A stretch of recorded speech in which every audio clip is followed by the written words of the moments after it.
నమస్తే. ప్రస్తుతం మనతో పాటు సీనియర్ జర్నలిస్ట్ దాము బాలాజీ ఉన్నారు. ఆయనతో మాట్లాడదాం. సార్ నమస్తే. నమస్తే. సార్ ప్రస్తుతం సత్తెనపల్లి ఎమ్మెల్యే ఆదిమూలం మీద సెక్షువల్ అబ్యూజ్ హరాస్మెంట్స్ చేశారు అని చెప్పేసి ఒక మహిళ ప్రెస్ మీట్ పెట్టారు. ఆయన చెప్పారు కూడా. ఇప్పుడు అప్డేట్ ఏంటంటే ఆమె ఒక ట్వీట్ పెట్టారు. నేను సూసైడ్ చేసుకుంటున్నాను. నాకెవరు సపోర్ట్ చేయడం లేదు అనేసి. ఇంకో పక్క చూస్తుంటే టీడీపీ వాళ్ళు అసలు ఆమె రిలీజ్ చేసిన వీడియోలన్నీ ఫేక్ అని చెప్పేసి అంటున్నారు.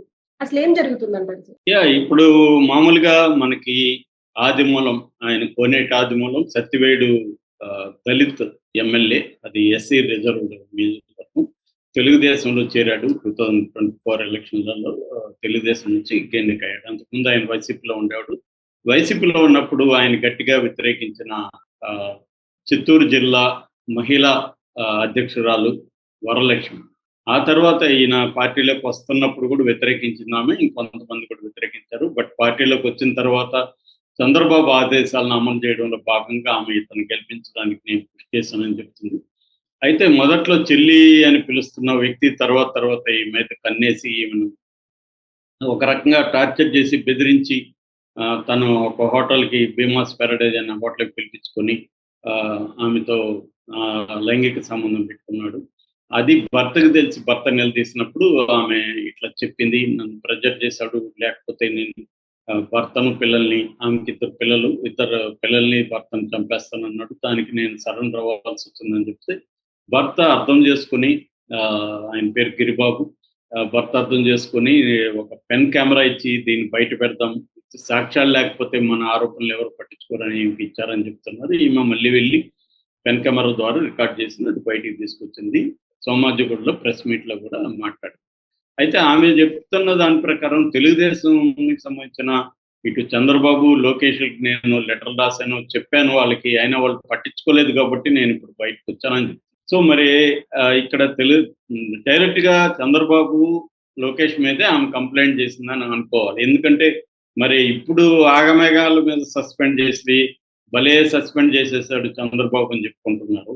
మంచిది, సస్పెండ్ చేయడం మంచిది, ఖచ్చితంగా అభినందించాలి ఈ విషయంలో. కానీ అంతకుముందు మరి కంప్లైంట్ ఇచ్చినప్పుడు ఎందుకు పట్టించుకోలేదు? ఆమెకు దళిత మహిళ, పైగా తెలుగు మహిళా అధ్యక్షురాలు, ఆమెకే ఒక అన్యాయం జరిగిందన్నప్పుడు వీళ్ళు పట్టించుకొని ఉంటే అసలు బయటికి రాదు కదా.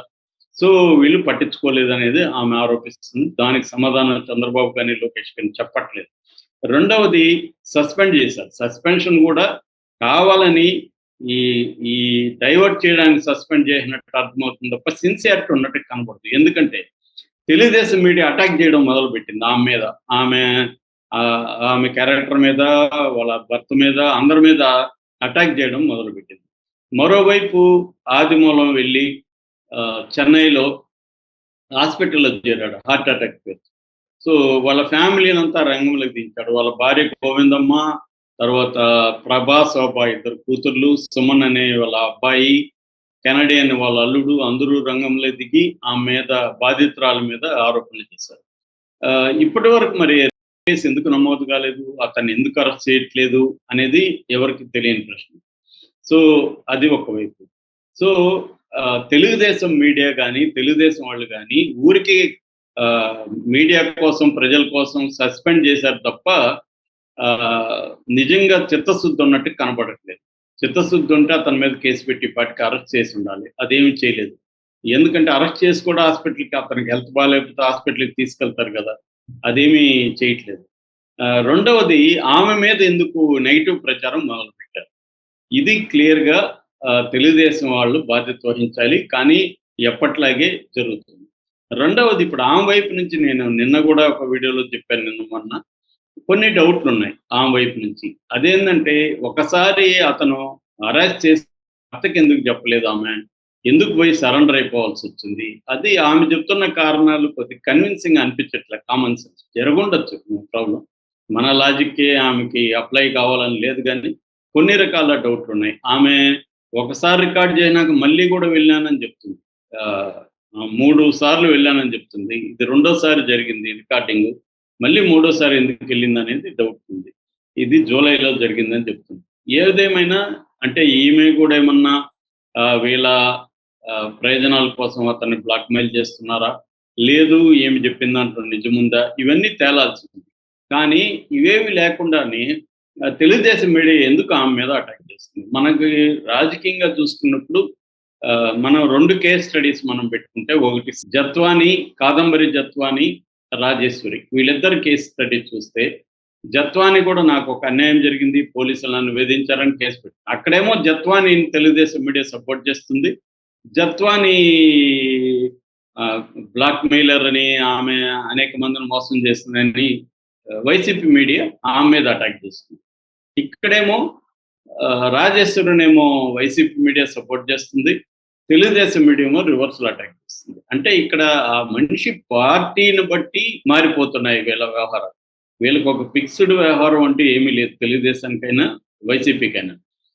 ఇదే ఫర్ ఎగ్జాంపుల్ ఇదే ఆదిమూలం వైసీపీలో ఉన్నప్పుడు జరిగినందనుకో, అప్పుడు ఎలా ఉండేది?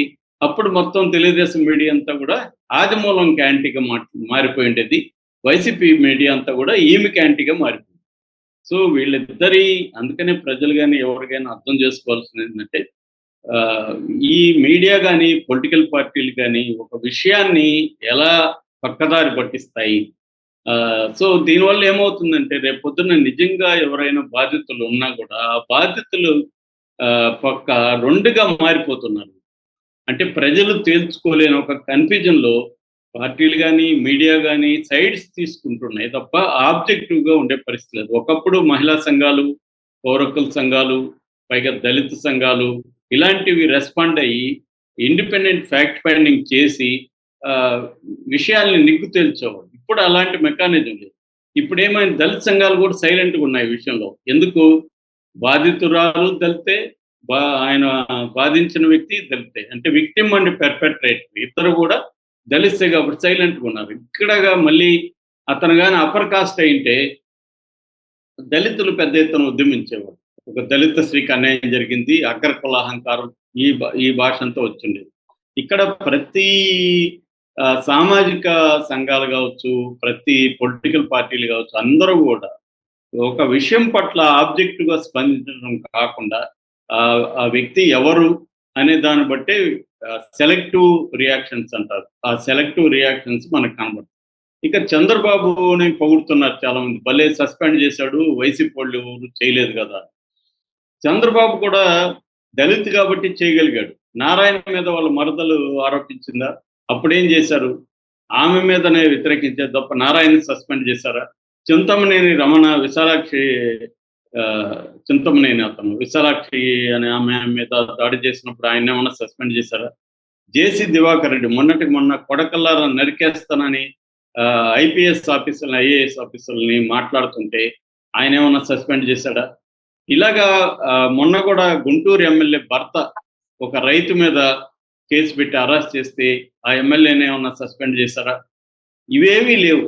అంటే చంద్రబాబు కూడా దళితుడు కాబట్టి ఆదిమూలం మీద సస్పెండ్ చేయగలిగాడు తప్ప దాంట్లో బలమైన వాళ్ళ మీద మళ్ళీ వేయలేరు. సో ఇక్కడ కులము, పార్టీ, తర్వాత వాళ్ళ శక్తి సామర్థ్యాలు వీటన్నిటిని బట్టి సైడ్స్ తీసుకుంటున్నారు తప్ప ఒక విషయం ఏం జరిగింది, ఆ విషయంలో విక్టిమ్ ఎవరు, ఆ విక్టిమ్ వైపు ఉండాలి అన్న ఇది ఏ పార్టీకి, ఏ సమూహాలకి, ఏ సంఘాలకి ఇవాళ లేని పరిస్థితి మనకు కనబడుతుంది.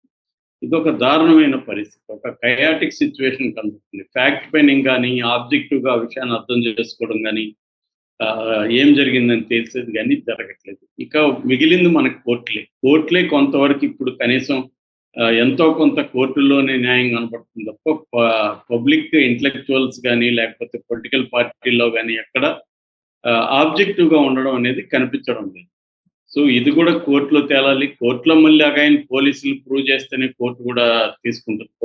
పోలీసులు సరైన ఆధారాలు లేకపోతే కోర్టులు కూడా తెలిసినా కూడా జడ్జెస్ ఏం చేయలేరు. ఎందుకంటే వాళ్ళ సాక్ష్యం, అందుకని న్యాయదేవత కళ్ళెందుకు మోస్తారంటే వినడం ఇంపార్టెంట్, చూసినా కూడా ఏం చేయలేని పరిస్థితిలో ఉంటుంది. అంటే సాక్ష్యాలు, ప్రతివాదాలు విని మాత్రమే నిర్ణయాలు తీసుకునే పరిస్థితి ఉంటుంది. సో లేటెస్ట్గా ఈ ఆదిమూలం కేసు మరోసారి మన సమాజం ప్రజెంట్ స్థితి ఎలా ఉంది, మన పొలిటికల్ పార్టీలు ఎలా ఉన్నాయి, మీడియా ఎలా ఉంది అని చెప్పడానికి లేటెస్ట్గా ఇదొక ఎగ్జాంపుల్. ఆమె పాపం దీంతో అంతా విసిగిపోయి నాకెక్కడ సపోర్ట్ దొరకట్లేదు, నేను ఆత్మహత్య నాకు శరణ్యం అని ప్రకటించిందంటే చాలా దారుణంగా పరిస్థితి ఉందనేది మనకు అర్థం. Okay sir. Thank you.